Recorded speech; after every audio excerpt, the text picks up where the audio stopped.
Calling all Lasso and leadership fans, join us on this journey to a better, kinder, and more compelling way to lead. We're going to take a journey through the hit series Ted Lasso and explore what leadership lessons exist. And there are tons. Now, spoiler alert, we will assume that you've seen each episode that we're tackling, and we're aiming for this to be about a 15-minute conversation.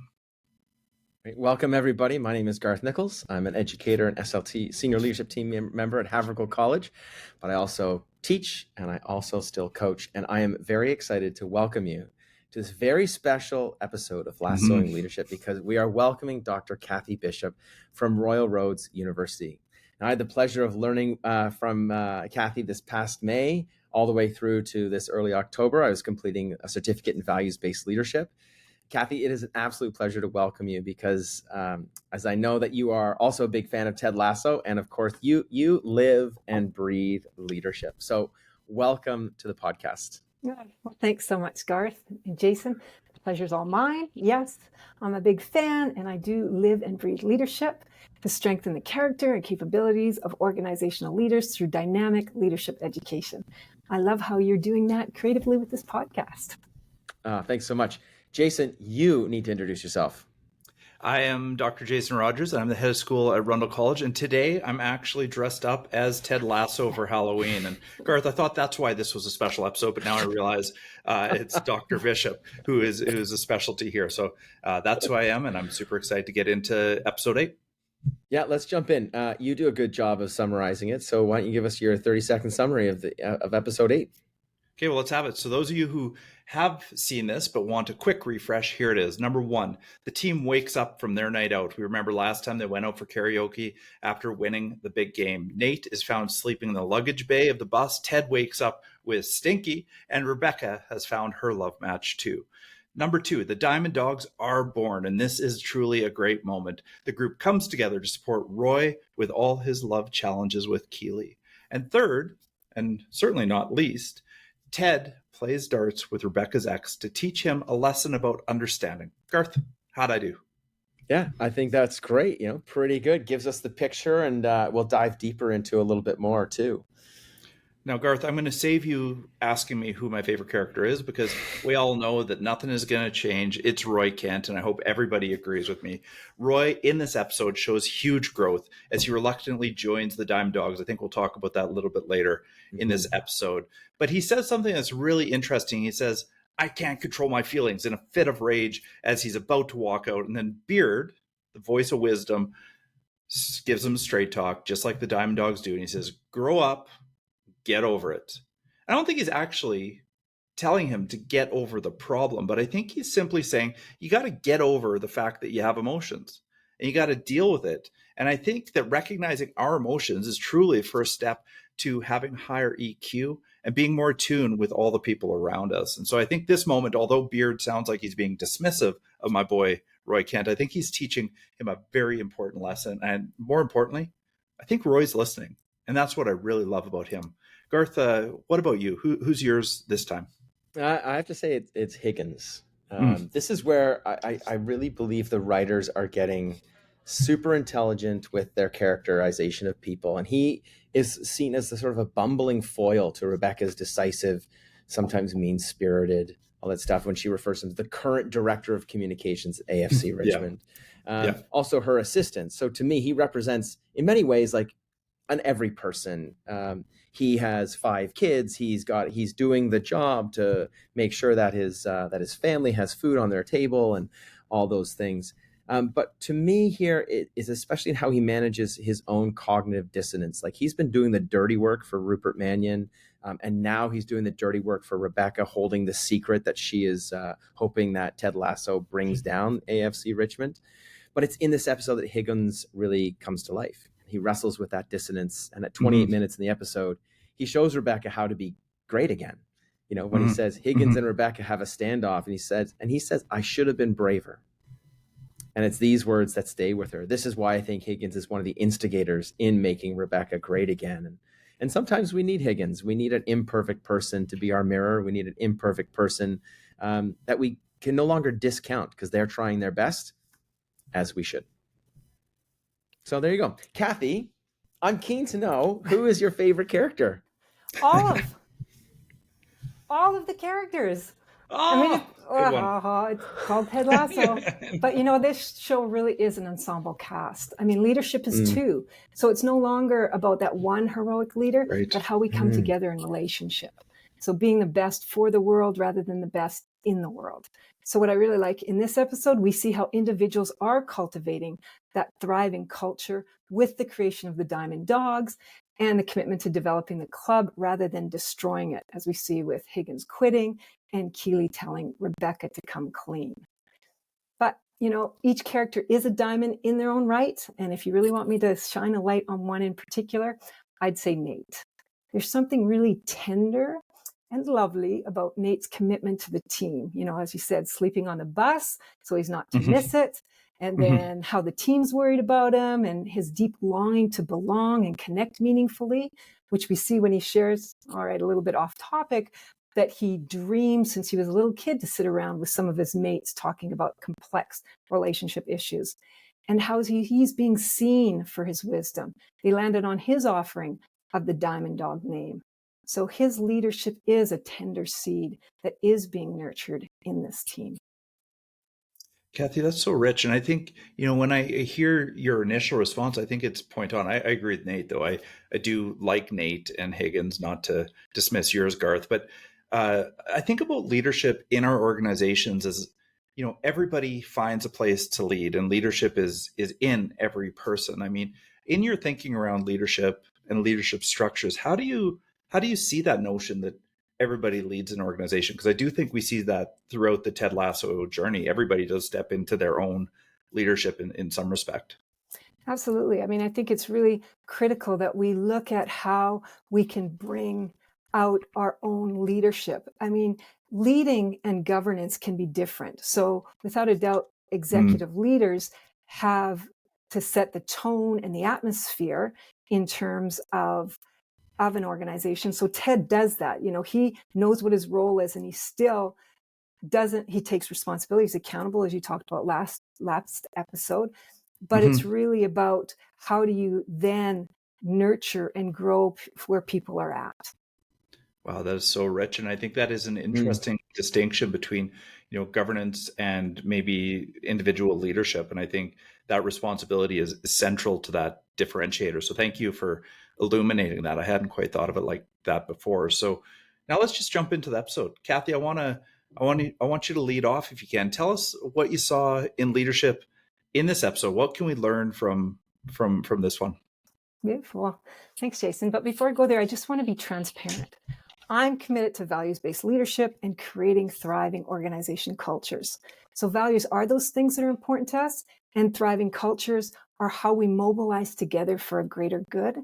And I believe as leaders, we need to live our values intentionally and explicitly to do and be leadership for a higher purpose. And so with this in mind, I am going to surface some critical leadership values I noticed and talk about how this adds to strengthening their culture.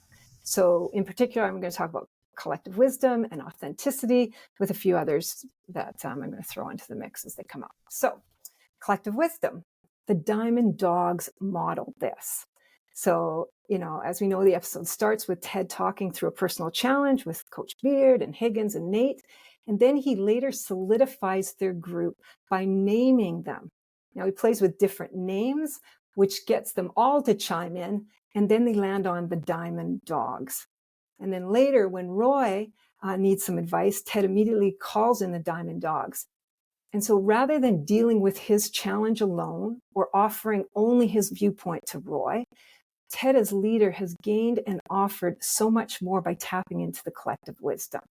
And the Diamond Dogs really offer a consistent message to both Ted and Roy, who listened and learned. And even if the dogs had given contrary or diverse opinions, still a greater wisdom would have prevailed.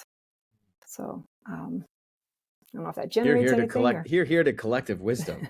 I'd also add that because he is modeling it, he helps to create that space that others. It's not just the Diamond Dogs for Ted, right? It's the Diamond Dogs for each other. So, yes. Kathy, what else you got for us? Well, I'm going to talk about authenticity, but I just want to go back in terms of, Garth, what you said. Like, I have to say, I must admit that I did feel a little uncomfortable that Ted just called in the Diamond Dogs without asking Roy. I used to be a counselor and a social worker, and I have this real strong value of confidentiality. So if someone came to me, I wouldn't naturally think to call in a group of people. But as a leader now, privileging collective wisdom, I would. And so I think that's really important, because the Diamond Dogs worked, and you could say perhaps it's because of their context. They were a sports team, and they already had sort of a team mentality. And I think, though, it was because of the deeper value of support that it was so genuinely offered. When Roy asked, "Who are the Diamond Dogs?" Ted answered right off the bat, "A group of people who care." And I also think that their values of playfulness and fun, as shown in their banter, also bonded them. So other values like team and support and care and playfulness all contribute to creating this space for that collective wisdom to emerge and strengthen the culture. So thanks for that comment, Garth. So then I'll move into authenticity. So we know as leaders, it's important to walk our talk. And I believe last episode, Garth, you named it as practice what we preach.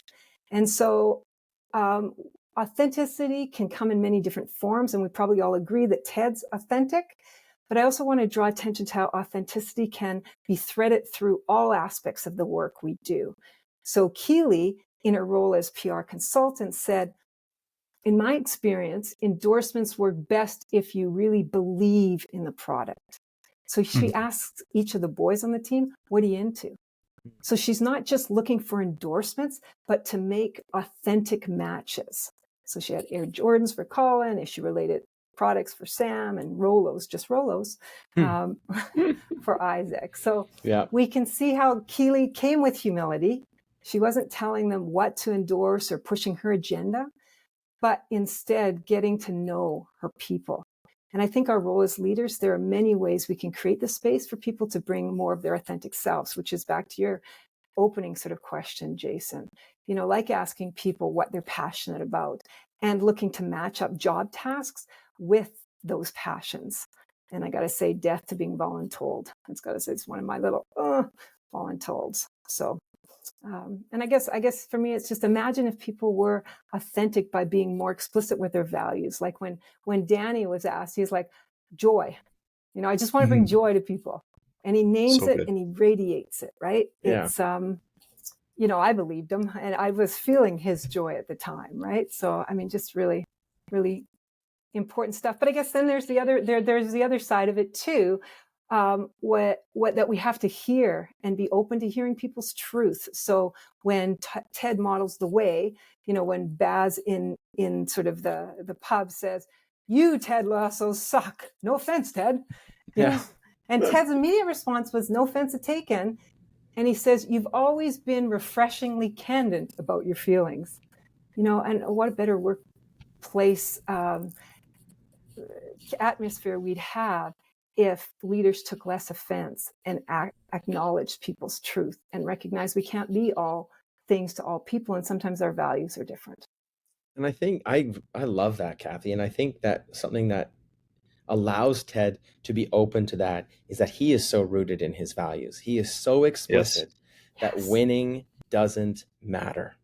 I mean, we can talk, I don't want to go down that road because Beard goes into how winning does matter. But for Ted, it's about getting these young players to be the best versions of themselves. And I think that allows him to have that resilience and that openness to hearing it. So yeah, that's amazing.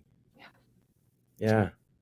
Thanks, Kathy. I mean, that is a leadership dissertation in its own right. And I hope people are listening and taking notes, because I think that was so incredibly rich in bringing out all the elements of leadership in this episode and beyond. I'm curious as to hear what you have to think about Garth's leadership takeaway. Garth, why don't you share your leadership takeaway, and sure, let's hear what Dr. Bishop has to say about her student. Go for it. Yeah. So for me, I'm 2 episodes in a row here, Jason. I'm calling out your guy Roy Kent because I love the way that this episode ends.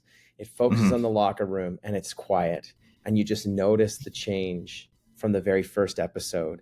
The culture is it's manifested. You can see it. You can feel the culture change that's happening, and it's abundantly clear when Roy apologizes right before that, at the end. He apologizes for being late, takes on this accountability, and then he does something really surprising. It surprises everybody. He announces that he's on the second team for the practice, but he's going to use that. He's going to use that to push the team further. He's not going to kick your ass. We're going to kick your ass against the first team. And this is a cultural moment in the show. He's leaning into his limitation and acceptance of being on the second team, and he's using it to inspire for the greater good. And then he looks about the room as people are walking out. And for those of you who are listening and not watching, I've got the believe sign here, and he just gently touches it. He doesn't bang it, he gently touches in a sort of moment of meditative repose. And I just love that. So nothing more needs to be said. That moment is crystal clear for everybody. What about you, Jason? What did you see? Everything that you both saw, so I don't have much to add, but I do believe the Diamond Dog introduction is just simply the best. Do you mind if I tell you a really quick story as we wrap this up? Oh, I'm always good for a story here, Mr. Rogers. Can you take us to your neighborhood here? Maybe a puppet, maybe a trolley? Ding, ding, ding. Have your fun. Have your fun, Garth. And yes, just like Mr. Rogers' Neighborhood, here we go. So about 5 years ago, I was invited to be a part of a book club. The book club consisted of 6 men. I was the youngest by about 15 years, but we'd come together just once a month. One member would host the meeting and make us a nice meal, and we'd have a little bit of wine along with it. Over the wine and food, we'd talk about whatever book we'd been reading, but really that was just the surface of what we were getting at. If we weren't reading anything, no big deal. As the night progressed, the conversations would range from thoughts of global upheaval, family strife, to how bad the Flames are playing right now and forever. However, with that said, we didn't bark or howl, but we did do the Diamond Dogs, and too often I really believe that men, and I think this probably applies to women as well, but we're missing these small, truthful, intimate moments where safety, security, and trust are shared. And I think, Kathy, you bring up a really good point about, asking and inviting people into these trusted spaces before we go ahead and do it. And I think that's a really nice addition to what is missed in this episode. And with that said, I do think we all need these communities to be around. Yeah, and that story reminds me of how Kathy opened, with Nate, this tender seed. There's a vulnerability that needs to be shared and nurtured to be your true leadership best. But hey, listen, we're closing in on time here, so let's pivot. We always close with a leadership challenge, and Kathy, I invite you to suggest something that our listeners and Jason and I too, that we can consider putting into our practice. So if you're open to it, we'd love to hear. Absolutely. Oh, I love leadership challenges.